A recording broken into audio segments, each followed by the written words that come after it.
ओम शांति।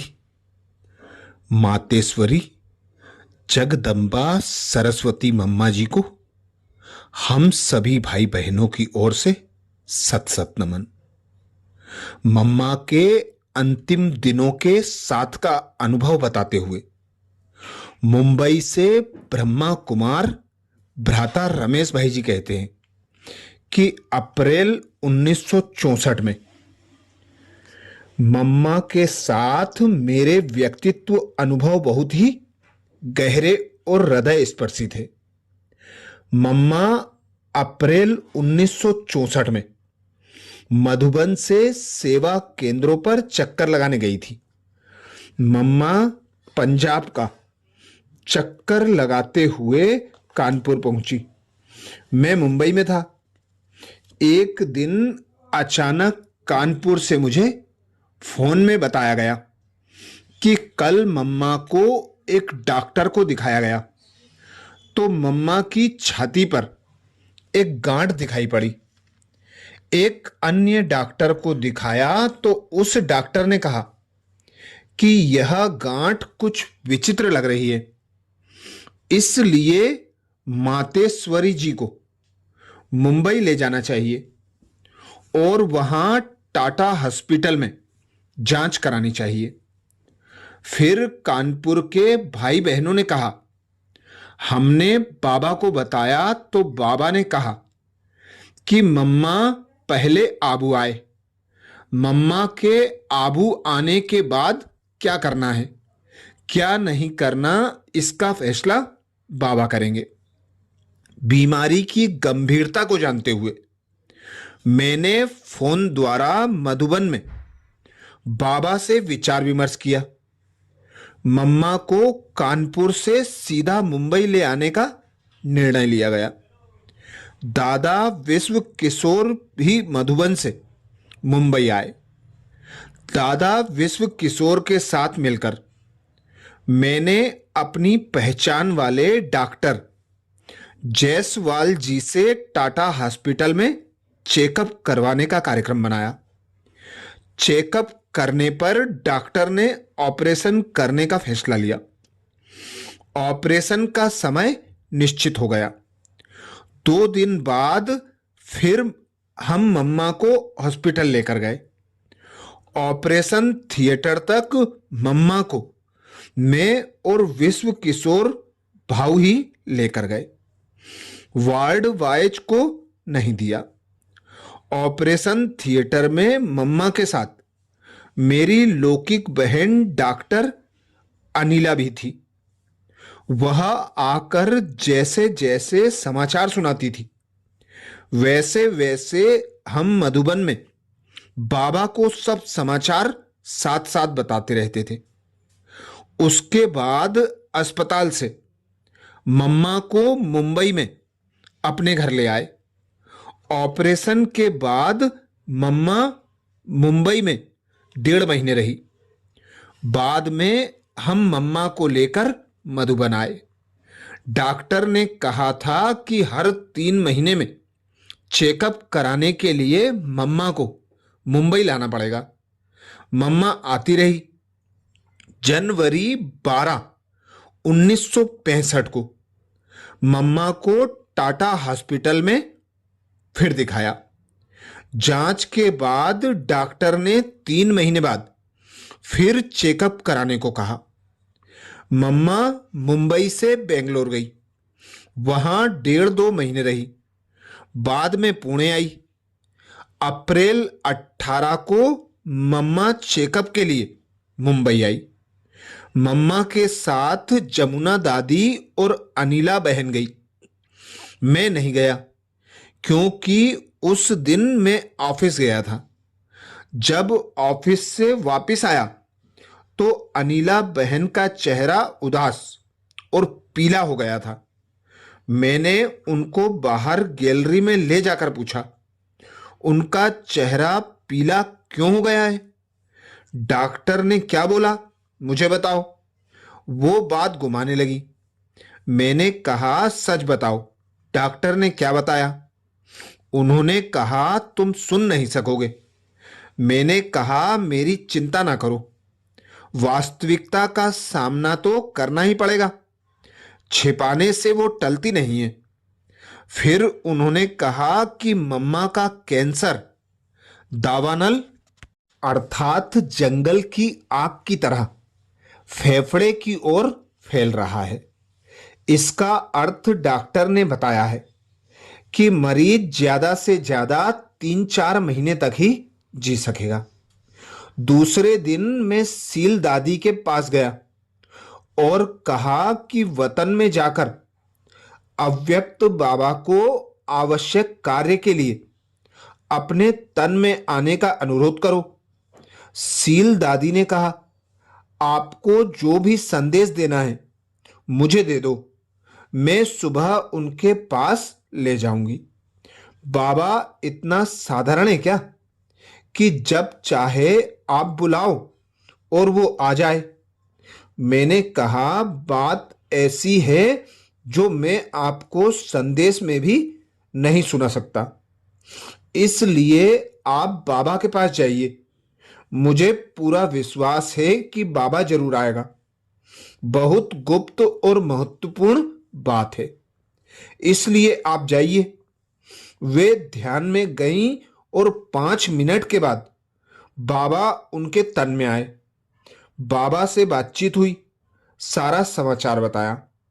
फिर बाबा ने कहा, बच्चा, यह ड्रामा की भावी है, टल नहीं सकती। अच्छा, तुमको एक काम करना है। यह बात तुम एक कागज पर मम्मा के लिए लिखो कि डॉक्टर ने आपके जीवन की अवधि केवल 3 महीने ही बताई है। आप सोचिए, दुनिया में कौन सा ऐसा बच्चा होगा जो अपनी मां को लिखेगा कि मां, तुम्हारा जीवन सिर्फ 3-4 महीने ही शेष है, उसके बाद आप शरीर छोड़ेंगी। अभी तो बहुत शांति से आपको बता रहा हूं, लेकिन उस समय बाबा के सामने नाना कहता था और आंखों से आंसुओं की धारा बह रही थी। मैं कह रहा था, बाबा, मेरे से यह काम नहीं होगा, नहीं होगा। बाबा कहने लगे, यह कार्य तुमको ही करना होगा। बाबा तुम्हें शक्ति देंगे। आज रात को ऑफिस में जाओ, मम्मा को पत्र लिखो और मम्मा के हाथ में ही दो। फिर मम्मा के पढ़ने के बाद उस पत्र को एक लिफाफे में डालकर मधुबन भेजना। ऊपर लिखना, साकार बाबा को ही मिले। तुम्हारी लिखत साकार बाबा ही पढ़ेंगे और कोई नहीं पढ़ सकेंगे। मैं ऑफिस गया और लिखना शुरू किया। 5-6 बार कोशिश की, परंतु लिखने की हिम्मत ही नहीं आई। आखिर किसी प्रकार से मम्मा को पत्र लिखा और उसे एक लिफाफे में बंद किया। फिर रात के भोजन के बाद मम्मा के कमरे में गया। वह चिट्ठी मम्मा को दी और कहा, मम्मा, यह आपको पढ़नी है। मम्मा ने कहा, यह किसकी चिट्ठी है? मैंने कहा, अव्यक्त बाप ने मुझसे लिखवाई है। मम्मा ने पढ़ा और कहा, ड्रामा की भाभी। देखिए, मम्मा का ड्रामा पर कितना निश्चय था कि सब कुछ जानते हुए भी कितनी निश्चिंत और अडोल थी। चिट्ठी पढ़कर मुझे वापिस की। मैंने उसको आबू में साकार बाबा के लिए भेज दिया। उस महीने की 19 और 20 तारीख के ये दिन मेरे लिए बहुत कठिन परीक्षा के दिन थे, जिनका मुझे सामना करना पड़ा। दिल पर पत्थर रखकर मैंने इस पेपर को पास किया। उसके बाद रेडिएशन कराने के लिए रोज मम्मा को हॉस्पिटल ले जाना पड़ता था, ताकि कैंसर और जगह नहीं फैले। अंतिम बार डॉक्टर के पास मम्मा को अनिला बहन लेकर गई, जांच करवाई। तब डॉक्टर ने कहा, अब कैंसर बहुत बढ़ गया है, दुनिया की कोई भी दवाई अब काम नहीं करेगी। आप कृपया इनको जहां चाहे वहां ले जाइए ताकि ये शांति से अपना शरीर छोड़ सके। मम्मा को श्वास लेने में भी बहुत तकलीफ हो रही थी। जब डॉक्टर ने कहा कि उसको जहां चाहे वहां ले जाइए, तब अनिला बहन को गारंटी हो गई कि हम बाजी हार गए।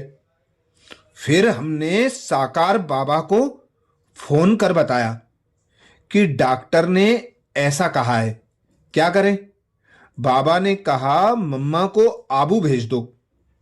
4 जून 1965 को जब मम्मा हमारे घर से मधुबन के लिए विदाई लेने वाली थी, उस दिन मैं गीत का एक नया रिकॉर्ड घर लेकर आया था। वो था, ओ जाने वाले हो सके तो लौट के आना। दादी कुमारका और दादी ब्रजेंद्रा बाहर बैठी हुई थी। दादी जी को मैंने कहा कि यह 3 मिनट का रिकॉर्ड है, पूरा होने के बाद आप इसको फिर से चलाना। मैं 6 मिनट मम्मा के साथ व्यतीत करूंगा। मैं मम्मा के कमरे में गया और गीत बजना शुरू हो गया। जब दादी जी ने यह गीत सुना तो उसको बंद कर दिया। दादी कहने लगी कि ऐसा गीत नहीं बजाना चाहिए। क्या समझते हो रमेश जी? मैंने कहा दादी, हम अपने घर से मम्मा को विदाई दे रहे हैं, यह हमारा निमंत्रण है। इस प्रकार दादी को हमने मना लिया। उनको पसंद नहीं था, फिर भी उन्होंने रिकॉर्ड चलाया। मुझे मालूम था कि मम्मा की क्या स्थिति है और भविष्य में क्या होने वाला है।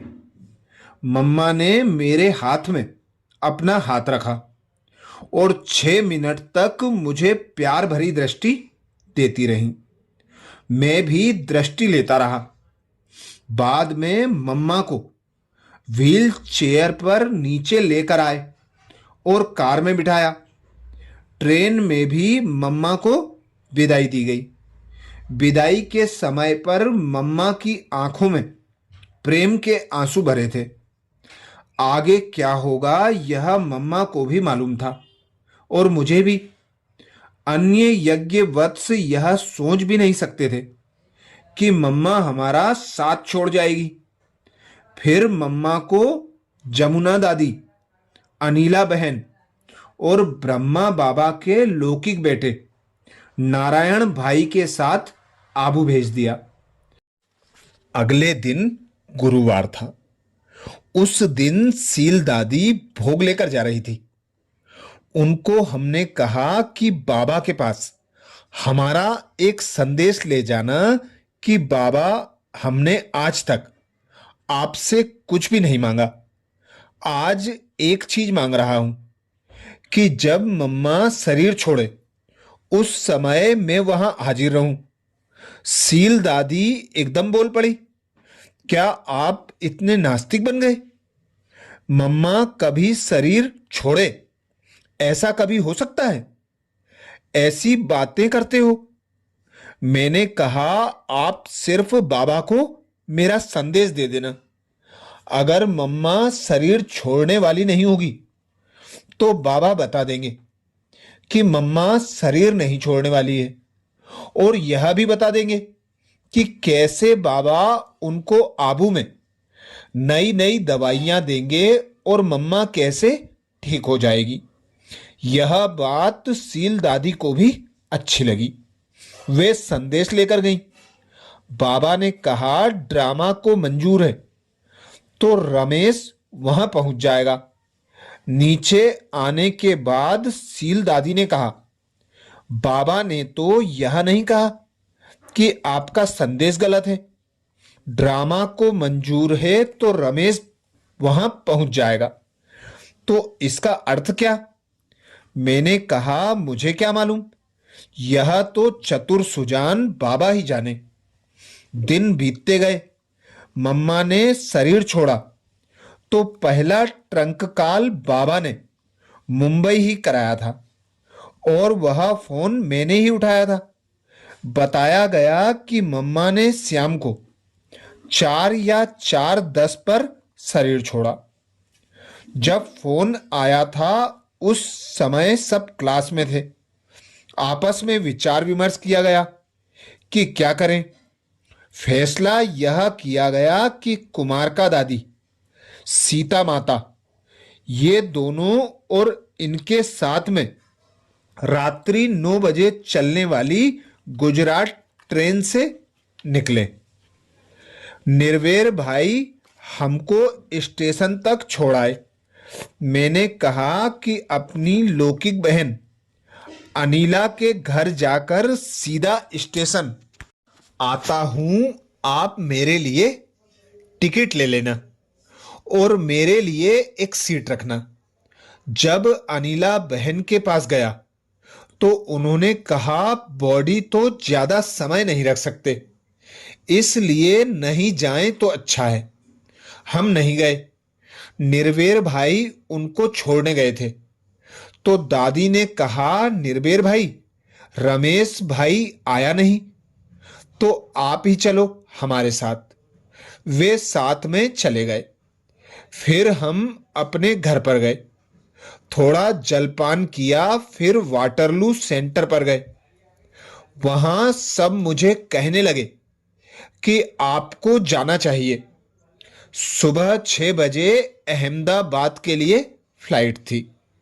तुरंत उसमें टिकट बुक करवा ली। हम 5 थे। मेल ट्रेन अहमदाबाद से सुबह 8 बजे निकली थी। फ्लाइट एयरपोर्ट पर 8:15 पर पहुंची है। जब हम टैक्सी द्वारा मेहसाना तक पहुंचे तब मेल प्लेटफॉर्म पर खड़ी थी। हम भी दादी के साथ मिल गए।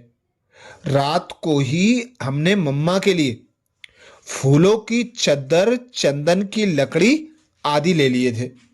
नीचे भूरी दादी स्टेशन पर थी। पहुंचते ही उन्होंने कहा, आप सब अपना सामान यहीं छोड़ देना और अंतिम संस्कार के स्थान पर जाना। आपके लिए सब इंतजार कर रहे हैं। हम सब वहां पहुंचे, सबको चंदन के टुकड़े दिए, फूलों की चादर बॉडी पर बिछाई और अग्नि स्पर्श का कार्य संपन्न हुआ। इस प्रकार हम ड्रामा अनुसार मम्मा के अंतिम संस्कार पर पहुंच गए। मम्मा के बारे में बताने की कई बातें हैं, उनसे सीखने की कई शिक्षाएं हैं, लेकिन कितना भी उनके बारे में बताते जाओ, उनके चरित्र और व्यक्तित्व का गुणगान पूरा नहीं होगा। अच्छा, तो ये विशेष अनुभव मम्मा के अंतिम दिनों के साथ का ब्रह्मा कुमार रमेश भाई जी ने सुनाया। अच्छा, ऐसे ही मम्मा की विशेषताएं और विशेष संदेश सुनने के लिए बाबा के चैनल को सब्सक्राइब करें। ज़्यादा से ज़्यादा बीके भाई बहनों तक वीडियो शेयर करने की सेवा जरूर करें। ओम शांति।